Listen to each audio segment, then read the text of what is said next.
Hello and welcome to Fireside Chat number 5, Doodling Data and the Beauty of Gamergate. We're joined with our special guest, data scientist Chris von Csefalvay. Good evening, or whatever it is in your time zone. It's afternoon at the moment, and I apologize if his internet connection is a little bit echoey and robotic. It's just the distance. I think we'll go with that one. Um, so why don't you tell us a little bit of what got you into doing your analysis of Gamergate, Chris?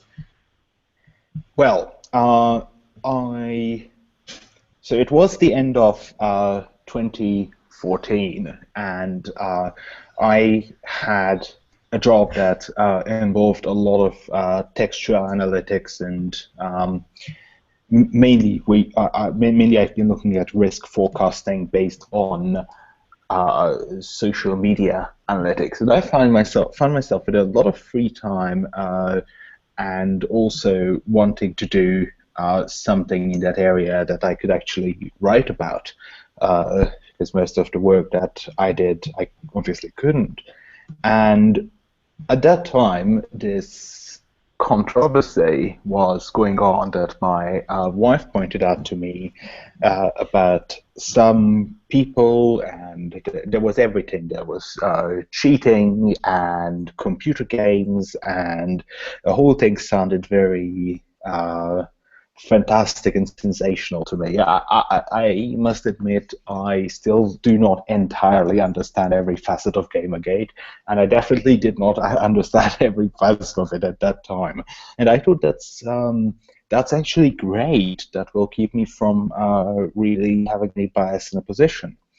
So, so what I did as a small toy experiment is I set up a Twitter dumping engine, which would just take tweets that mention the Gamergate hashtag and archive them and gather all the metadata about them, who was involved, who was it responding to, etc. And that was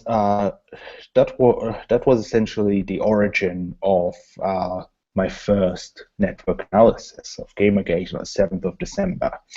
And that was a very, very small sample. I did it with my home computer. I did a sample of 30,000 tweets. I collected it over 5 days in 2 times slots per day, which is something that it's been much criticized for, in particular by people who didn't really take notice of the fact that every single analysis after that had a data size of millions rather than tens of thousands. Anyway, and that's the first article that came out. I think I was partly about discussing how to build a network graph from Twitter. It was about discussing how to do the technical aspects of this, how to collect this data for people who wanted to do the same, but also discussing some metrics about this small facet of the network that I managed to capture in those really few tweets. That involved looking at things like degree distribution and clustering coefficients and modularity, and of course I did some pretty visualizations which made rounds after that. And quite importantly, I believe, what I went into this with was a hypothesis, which is you can't prove whether somebody or something is a hate group or not. Well, you can't prove a negative. What you can do is you can set up a hypothesis saying, if it were true that they are a hate group, this is what I would expect. And maybe I was right with that, maybe I wasn't. There is not a lot of literature on what the network characteristics of a hate group are on the internet. Well, I mean, just to dig into that hypothesis a bit, and again, what I'm understanding is that There's the actually hypothesis, sound. the Sorry. actual, no, that's fine. It's going to be a little bit difficult because of the lag, but the actual hypothesis that you looked at is whether or not what would a hate group look like, and does Gamergate look like that? But you're not sure if you necessarily what you hypothesized a hate group would look like is actually what a hate group would look like in terms of Twitter activity. Have we lost you here? Sorry, I think my internet died for a second there. Oh, that's okay. I understand that this is going to be slightly difficult because of Yes. the internet issues. Yes, I apologize. So what I said was that you hypothesized that a hate group would look in a certain way, and then you looked at the Gamergate tweets and you found that it didn't look in the way that you hypothesized a hate group would look like. Exactly. Okay. This is actually quite common scientific methodology. In fact, it's how most of science works. You set up a hypothesis and you try to test it. And of course, the danger of that is if your hypothesis is wrong, you're going to be wide off the mark. Unfortunately, there is, as I said, not much literature on the hypothesis and its correctness. There's been very little written about online hate groups as such and group behavior when it comes to particular hate groups. I did look very much at characteristics of offline hate groups. They're organized around a central character, very charismatic Charles Manson-esque character. They tend to. I'm just filling in here because I think your internet cut out. They see the central character orders messages and they propagate. Yes. So you have a central character, a very charismatic central character who essentially probably talks about a very, very simplistic narrative in which one group of people are the villains. They usually, I have done a little bit of studying into propaganda and hate speech, or the kind of speech and the kind of propaganda that occurs prior to civilizations or groups engaging in genocidal activities. And some of the stuff that they'll talk about is how the group that they're targeting for hate is responsible for their problems. They'll use the term privilege. Privilege in this context of targeting a group of people is something that enables hatred to develop towards that group of people and a dismissal of any kind of compassion for that people. So you portray the group of people as not only harming you, but privileged over you. And so you have this central charismatic figure giving out this very, very, very simplistic narrative of us versus them. That's what you assumed a hate group would look like, right? Well, I've primarily assumed that there would be a central character and there would be a central narrative. My research at the time, in fact, throughout, I have stayed away as far as possible from looking at the content of tweets. There are multiple reasons for that. One is some healthy skepticism of automated research into into texts on the internet. The universal language of the internet is not English, it's sarcasm.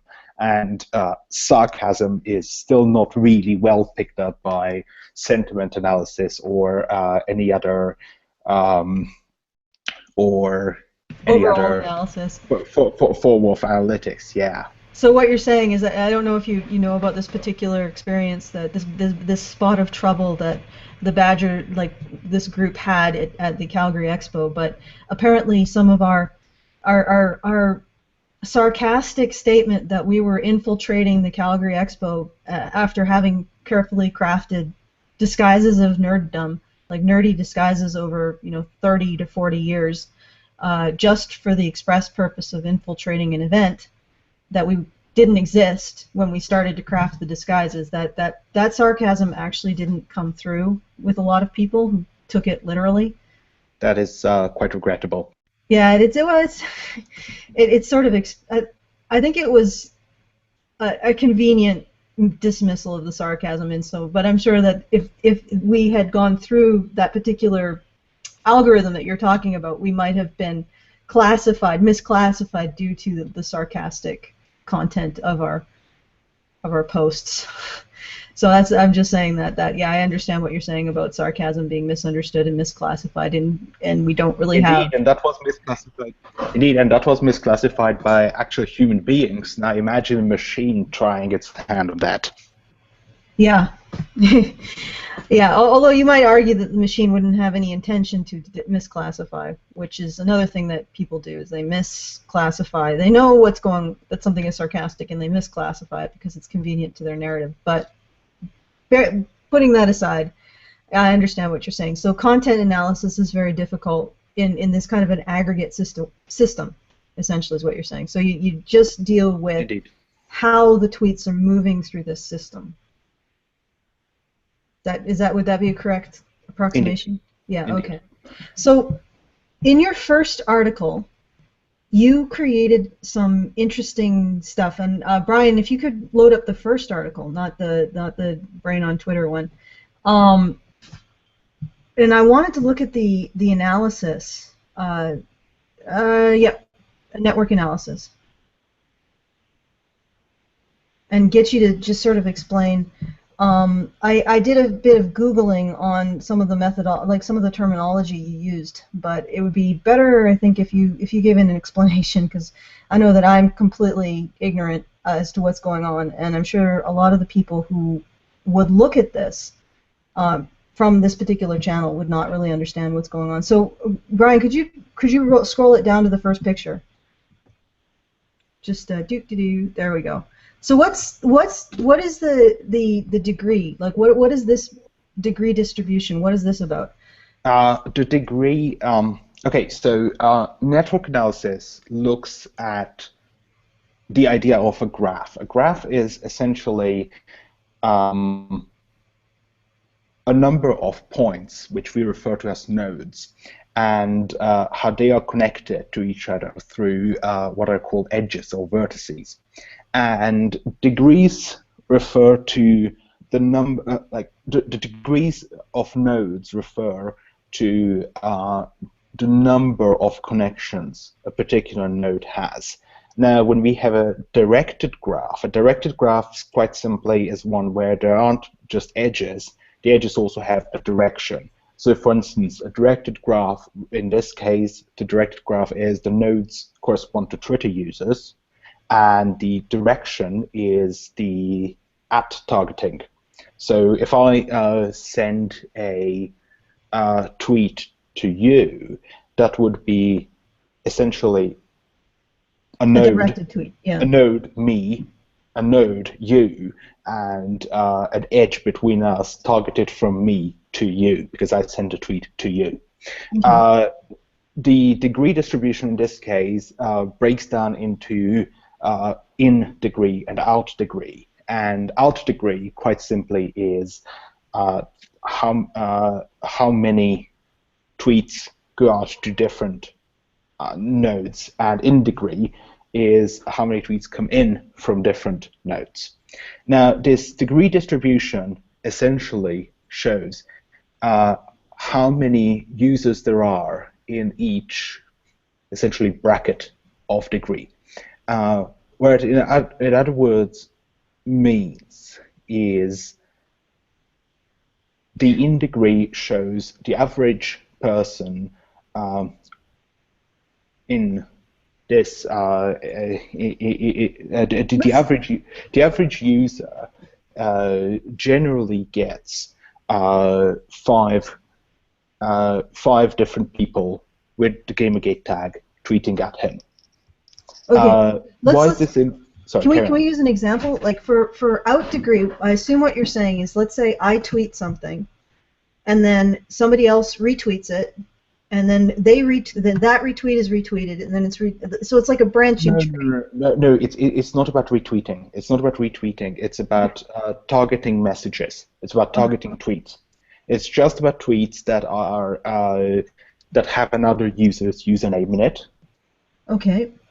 And if you send a message, if you send a tweet to me, Okay. my in degree is 1. If you and my wife Katie send a message to me, my in degree is 2. If you, my wife, and say Brian send messages to me, it's 3, and so on. Whereas the out degree for each of you, as far as these tweets are considered, is 1 each, because you have emitted 1 tweet.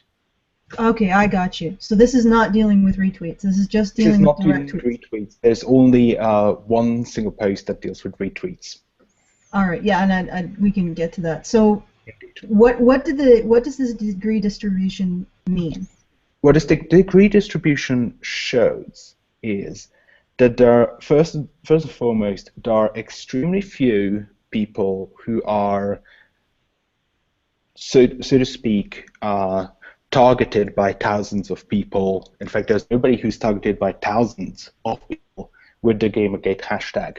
There are some people who have who get messages from perhaps 100 people, but the average degree is 5.45, meaning there's on average you get on average in this sample you got messages from 5 different people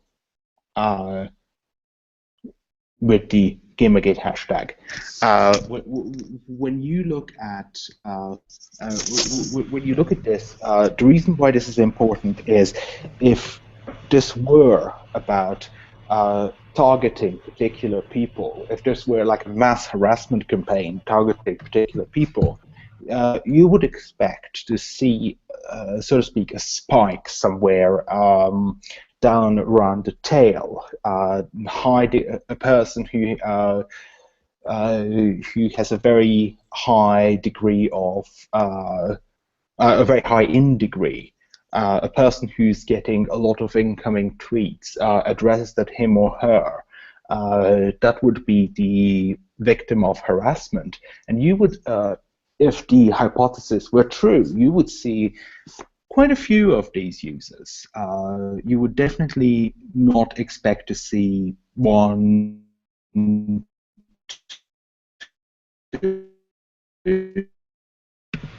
Uh-oh, I think we might have lost you there, Brian. Or another Chris. 1, at least 7 bombardments of tweets. Yeah, so essentially what you would see is you'd see lots and lots of in degrees towards one individual with few out degrees. Exactly. All right, so the distribution appears to be the distribution of people simply talking to each other. Yeah, and the distribution is the distribution shows that the overwhelming majority of people, and by that I mean of all the users who have been examined, all but approximately 40 people, 45 people, they don't get messaged with Gamergate related stuff from more than 100 people. And that really is not what I would have expected from what I have read in the articles about there being people who get millions of Gamergate hate messages. Okay. I don't deny that some people have gotten a lot of harassment and brigading and lots of messages. I just didn't find sufficient evidence to say, yep, I've seen that happening. Okay, well, what I'm seeing here is that not only does this look like a distribution, like a situation where it's a conversation between people, but if this Gamergate hashtag, and I think that this is the hypothesis that's being put forward by the anti-Gamergate the people who are against the hashtag. I assume that what they're saying is people are using the hashtag to organize directed campaigns against people. So in that sense, this hashtag is from your analysis, this hashtag it doesn't look like this hashtag is being used to make directed campaigns against people.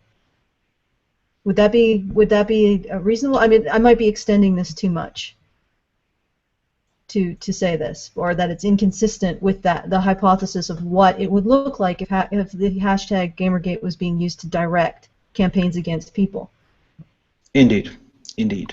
Okay. Perhaps if you scroll a little lower to the bottom, there is one that has both in degrees and out degrees of users, and it shows that the out degree of users it generally tends to be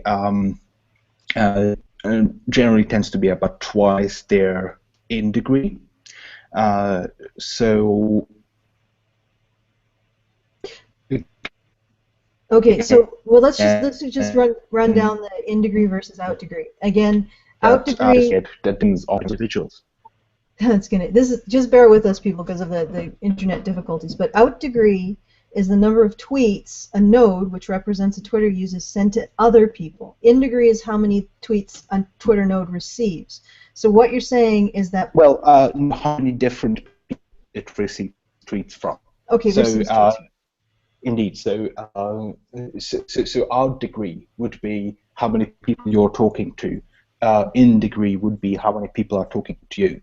Okay, and I'm just going over it again. What is the out degree, average out degree? How many people in Gamergate are talking to, compared to the average in degree? How many people are being talked to or in Gamergate? Sorry, can you repeat that? I apologize. How does the out degree of a node in Gamergate, the average out degree of an average person in Gamergate, how many people they are tweeting to, compared to how many tweets they receive in Gamergate? It is approximately, I do not have the detailed statistics on that in front of me, but it is approximately... Is it larger or smaller, so that people are talking more out? They are spoken by approximately 6 to 7 people. Okay, you're going to have to repeat that because I think it got mulched by the internet monster. I apologize. They speak approximately to 10 to 15 people. They are spoken to by approximately 5 to 7 people. Okay, so it's pretty close. Indeed. Yeah, so what we're looking at again is behavior of people who are talking to people, but also they're receiving, tweets back. So it's more of a conversation than one-way monologue. Absolutely. And although I think what is more important in this case is not the average; it's is looking at the tail. And looking at the tail, the idea that there are users who get contacted by thousands and thousands of different Twitter users using the Gamergate hashtag, but they do not respond to many users using the Gamergate hashtag. Well, that picture is just not borne out by this data. Yeah, although I've heard that criticism of this, or not a criticism, but a further consideration, I suppose would be a better way of putting it, is that you're not capturing the behavior of people who aren't using the hashtag Gamergate, but nevertheless are pro Gamergate. So, yes. Yeah. So, but that would be very difficult to do. I'm afraid there's unless we start having membership lists or something for people who are in Gamergate. I'm not sure how we would be able to do that sort of analytics.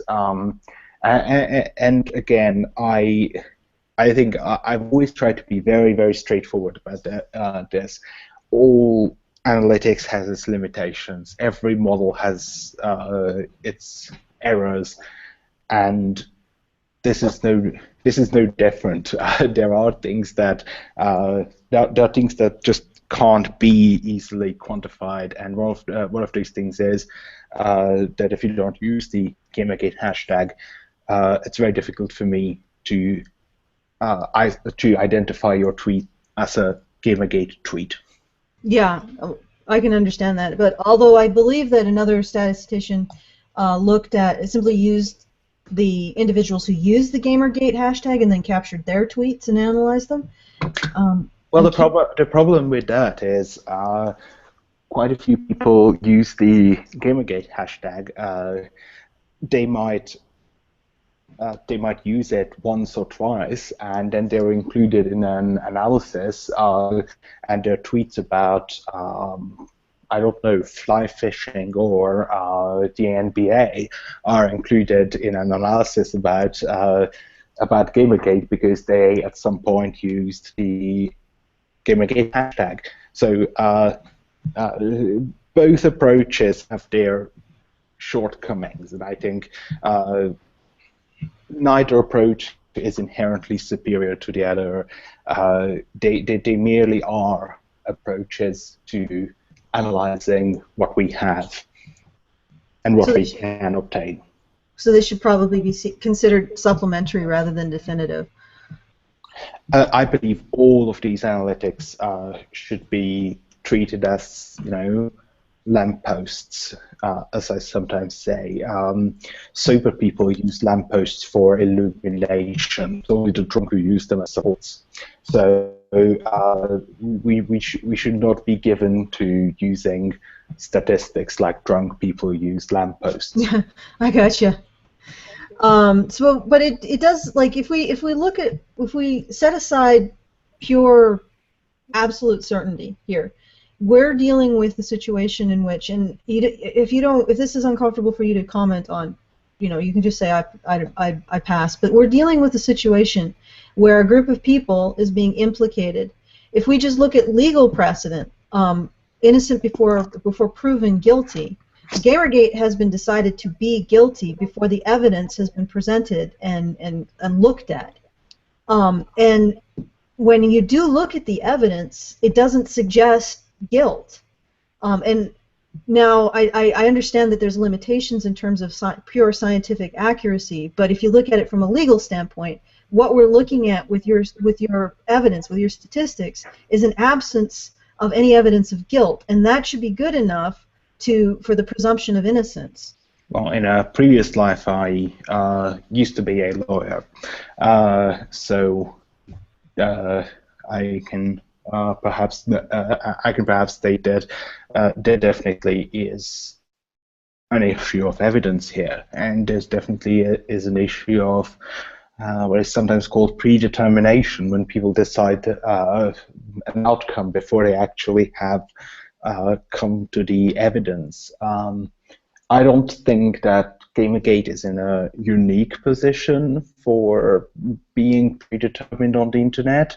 I believe, and I have pointed it out several times, that for some reason the internet is just given to making very quick decisions before actually looking at the data. We live in an extremely rushed society. It sounds very trite, but we live in a society where people have invented a communication method that limits them to 140 characters, and that says quite a lot about our patience span and our attention span, and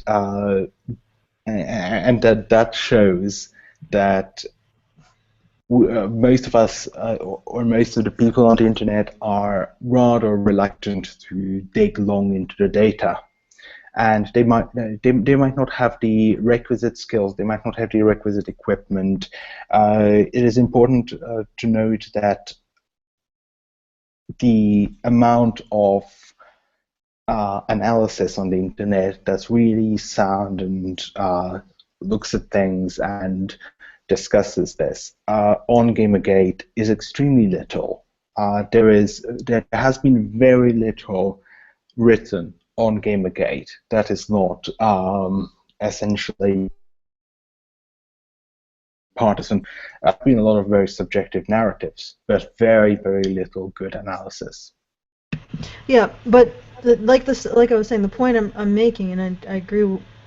Well, I recognize what you're saying, is that if we look at this, and we would probably argue that what's happening is sort of an outrage culture in which we identify stuff that fits a certain narrative, and we go with it. We just without even looking at the evidence. In this case with Gamergate, once again, the media outlets, because it is sort of a one-sided conversation, and the people who are saying that Gamergate is a hate group, they're mainstream, the establishment media essentially, and so what we have is they have rushed to judgment based on a convenient narrative.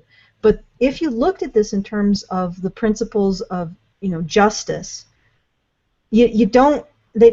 Even though the fact that you haven't proven that Gamergate is a hate group, in the context of the principle of innocent before proven guilty, they have to find the evidence.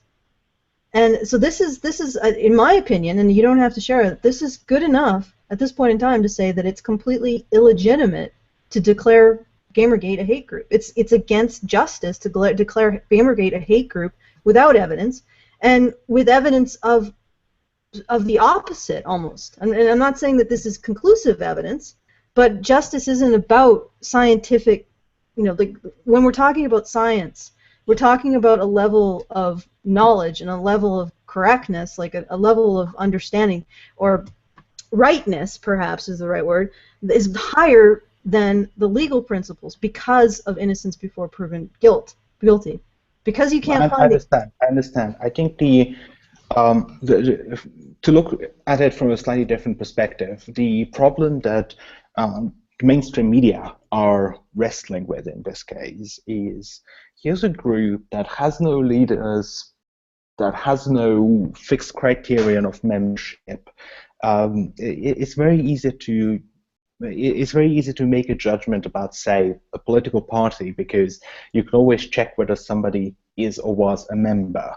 It's very difficult to make the same kind of judgment about Gamergate, because it's very difficult, as we've earlier discussed, to figure out whether somebody has been a member or a supporter, or even what their position is. And Twitter being still very much a land of anonymity, we never know how many accounts are real. We never know whether somebody's keeping up fake accounts on one side or the other. So all in all, I would say that they're trying to wrestle with the problem of having to create a narrative, because that's what media does. That's what the media does. The reason why people watch TV, or at least for news, is because it's not because they want the facts. It's because they want a narrative. They want to somehow fit observations of reality into their value system and system of concepts. And what they require for that is some way to squeeze everything into a narrative. In many ways, Gamergate defies the traditional openings onto a narrative. It is in many ways unique, and as such, it's been very, very difficult for the media to give an accurate image or give an accurate observation. So they resorted to what they've heard or what they've been told by people who somehow are close to them, or what the first information that got to their ears was. I don't know how and where they got the Gamergate is a massive hate group meme from, and I don't know whether any of them have done very much in-depth research. I have really not seen any major newspaper actually look at this issue in a fair way. Is that what the conclusion? An unorganized online online group and try to figure out whether they're a hate group or not. Yeah, and it's unfortunate.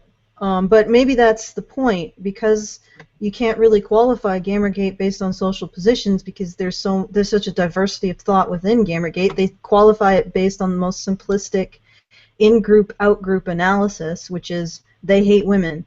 mean, this is going somewhere that, again, if you don't agree, that's fine. We can discuss it. But when you want to create a threat narrative or a narrative that another group is beyond the pale in terms of their morality, in terms of their right to exist, you often say that they threaten the women in your group.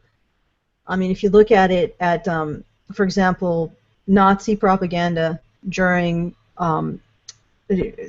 prior to World War II, they had this idea that Jewish men in particular were these sinister presences that defiled the purity of the Aryan maiden, or they presented them as pedophiles who were preying on Aryan children. Indeed. And you also see that in Jim Crow, the South, during that Jim Crow, that they would do the same thing. They would cast black men as having this sort of bestial, rapacious natures that preyed upon white women, and that would be used to justify why they shouldn't be regarded as human, and why we can engage in acts of violence against them. I don't have a position on Gamergate, as I must add that I'm not so much a neutral. I'm somebody who's neither very familiar with the issue, the particular issues, nor particularly invested in them. In our household, it's actually my wife who's the big gamer. I occasionally pick up a game and play it for a couple of hours, and that's pretty much about it. The games used to be a lot more important when I was younger, but unfortunately now other things have taken over. And as such, I'm not bound to a particular position on this side, but it is quite interesting to observe, as you said, that there is an appeal to that Gamergate is somehow structurally opposed to minorities, women, and the vulnerable in general, or those that are seen as vulnerable. I don't believe that's an accurate perception of many women, but at the same time, this is an appeal to the instinct in many of us, especially many men, to uphold an ages, millennia-old convention of not letting the vulnerable come to harm, and this appeal to chivalry is a very effective appeal indeed. The problem with that is that the evidence that has been brought us to Gamergate on the whole being in any way structurally opposed to women is just very, very scant, and I'm not sure whether such evidence exists or not. Maybe it does. Maybe it does, and I'd be really interested to hear something more than the same handful of stories that are repeated about people who have faced sometimes incredible and absolutely unjustifiable harassment. I must put it here. Doesn't matter which side somebody is on, the things that have happened to people during this Gamergate story, and the things that have happened to men and women and minorities and non-minorities alike, some are mind-boggling and beyond belief, and they all are horrific incidents. If even half of them is true, it would be horrific and unjustifiable. There's just no justification for the sort of treatment that people have given to other people in this entire debate, in this entire confrontation. But what is not clear is that there is a group that is organized, that has an organized direction to specifically harm women and minorities. That is something that I have not found any evidence for. Perhaps such evidence exists. I'm happy to be disabused of this notion, but I have not seen it. I mean, at this point in time, if we were in a court, this would have to be thrown out for lack of evidence. Perhaps. Because, well, I mean, if they brought this charge before and they couldn't give the evidence, there's a presumption of innocence. So perhaps, but the court of public opinion, and especially the court of public opinion as it's run by the media, do not play by rules of fairness. They play by rules of what gets us clicks, and what is a message that we can convey to people, and what is a message, more importantly, that we can convey to people that will get them to come back to our website and read more of our narrative. I think it's very important to look at this entire story from the perspective of the human need to conceptualize something that's inherently very, very difficult to conceptualize.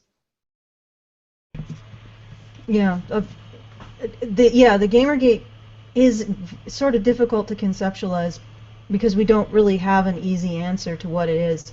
And like I was saying, I think that the easy answer is to just apply this narrative.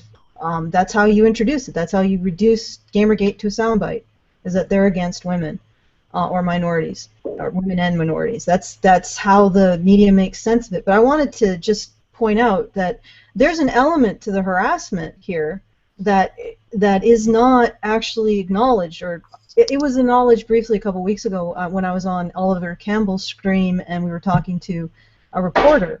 But there is the mainstream media, the establishment media, is in itself harassing. I mean, they just to use my own example, they published articles based on evidence that if they had done any research at all, they would have realized that the allegations were shaky at best. So I was tried in the court of public opinion as a harasser and a person of unfavorable and unsavory leanings, and this was put out everywhere, like well, not everywhere, but in quite a few media outlets, without my ability to respond to it at all.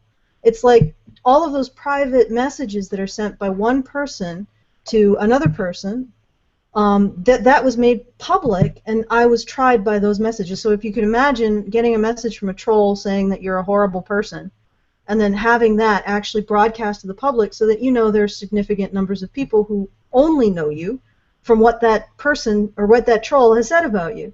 And I'm not the only one who's experienced this. Lots of people have experienced this from the media, and that doesn't seem to be counted in this narrative of harassment. That the media itself is engaging in harassment by taking people and reducing them down to sound bites in their narrative, to the villain in their narrative, and then putting that out, and that's the only thing people know. So the only thing that a lot of people know about me that's connected to my name is I apparently harassed women at the Calgary Expo. And if the media had done the least bit of evidence, they would have heard what we recorded from that panel, in which I actually asked to speak and was granted permission and spoke, and we had a bit of a back and forth after that, and then I sat down and the panel was open to the public, and everybody was just shouting out their questions and comments.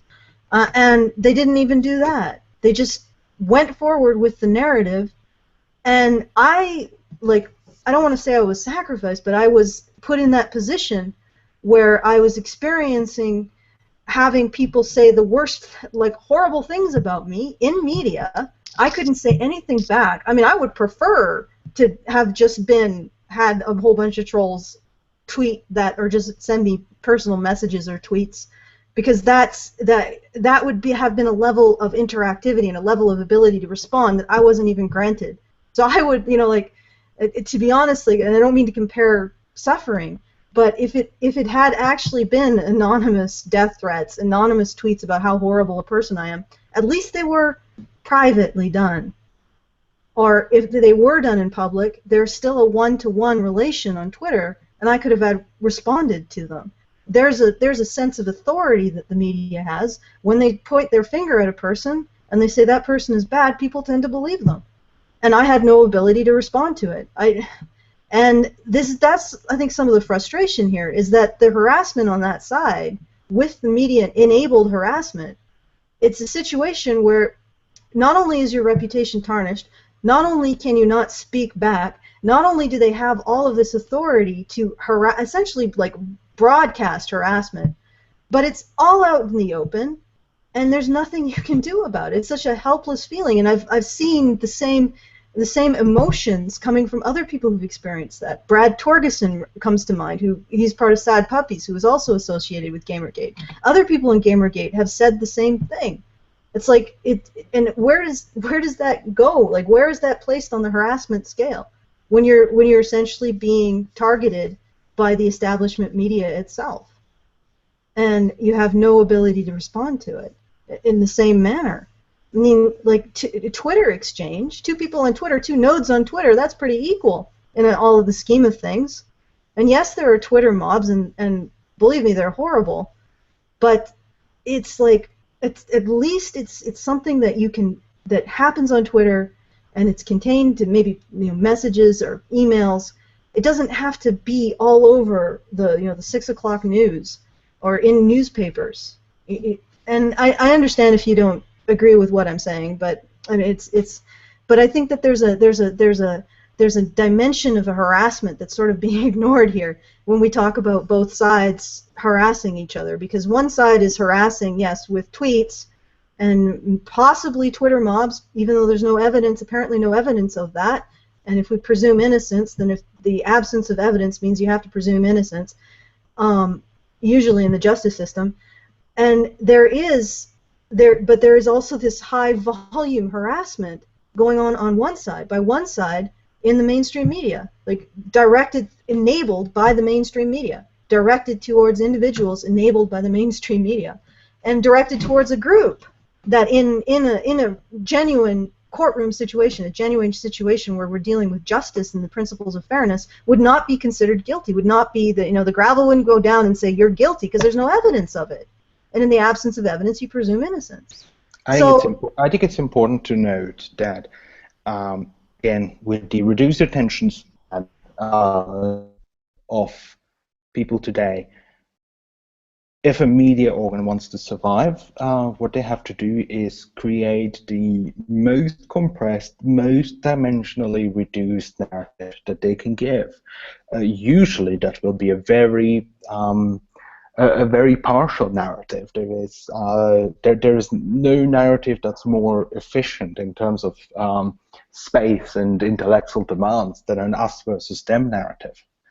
And the fact is that the media is on one hand caught in having to explain sometimes extremely complicated situations, from the Middle East crisis to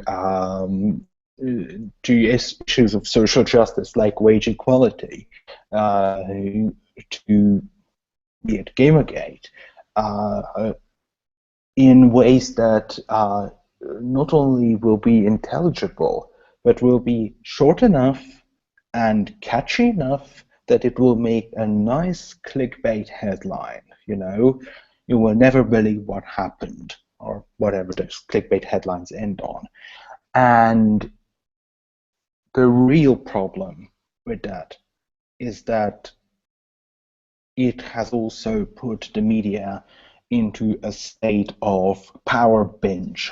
They are, instead of understanding this is a limitation of how they can trying to exercise it responsibly, there is a great part of modern, especially online media, that is living in a near delusional state of having binged themselves on the power of being able to distort complex facts to fit whatever political predispositions they might have. So no doubt there's plenty of that happening. I have tried to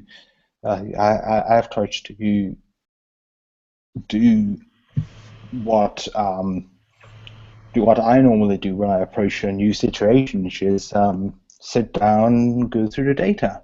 But I'm also aware of the fact that I've spent a couple hundred hours on putting all this together and on thinking about this, and I'm somebody who's reasonably savvy with these things. This is part of what I'm paid to do.